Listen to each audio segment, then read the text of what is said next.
তোমাদেরকে আমি শেখাবো 5 নম্বর আর 6 নম্বর গোপালের ড্রেস।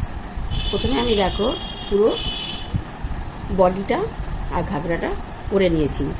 এইখানে আমি ঘর নিয়েছি 19খানা। এখানে আমি 19খানা ঘর নিয়েছি, আর এইখানে নিয়েছি আমি 19টা, আর এইখানে নিয়েছি আমি, এখানে হাতাতে নিয়েছি আমি 8খানা। 8টাই পেছনে ঘরে নিয়েছি, এখানে নিয়েছি 19টা, আর বাকিটা আমি ফেলে দিয়েছি বগলে দিয়ে। এইভাবে আমি করেছি। তারপরে আমি প্রথমে 2খানা বুনেছি, তারপরে পুরো 1 লাইন বুনে নিয়েছি, তারপরে দুটো একটা বুনে নিলাম, তারপরে লাইনগুলো আমি একটা একটা করে বুনে গেছি। এইবার আমি কি করব, আলাদা করে ফুল করে নেব। ফুলগুলো আমি এইখানে পুরোটা বসাবো, প্রত্যেকটার সাথে আমি বসাবো ফুলগুলো।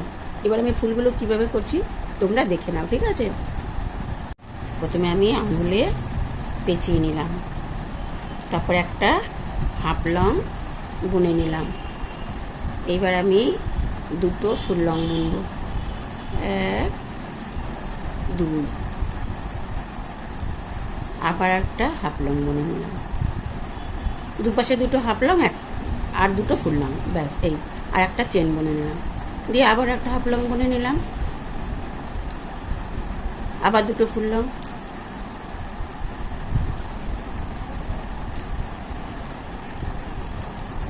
আবার একটা হাফ লং,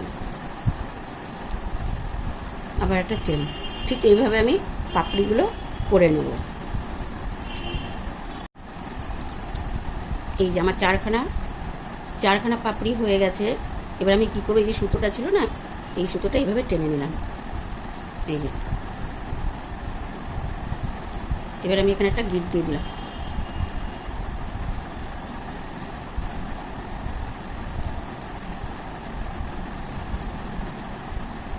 এই দেখো ফুলটা ঠিক এইরকম দেখতে হবে।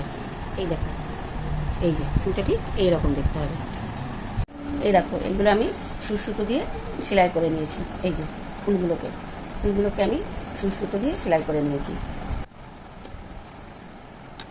এই যে ঠিক এইভাবে আঠা দিয়ে এই যে আমার পুঁতিগুলো সব বসানো হয়ে গেছে, দেখেছো?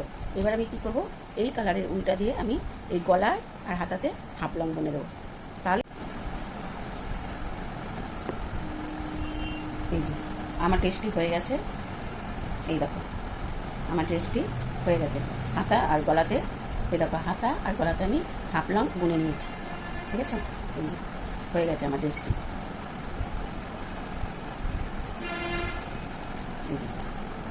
আমার কাজ যদি তোমাদের ভালো লাগে, তোমরা একটা লাইক, কমেন্ট আর সাবস্ক্রাইব করে দিও, তাহলে তোমরা নতুন নতুন কাজগুলো শিখতে পারবে। আর একটা লাইক দিয়ে দিও, আর তোমরা কমেন্ট করে জানিও আমার কাজটা তোমরা শিখতে পারলে কিনা।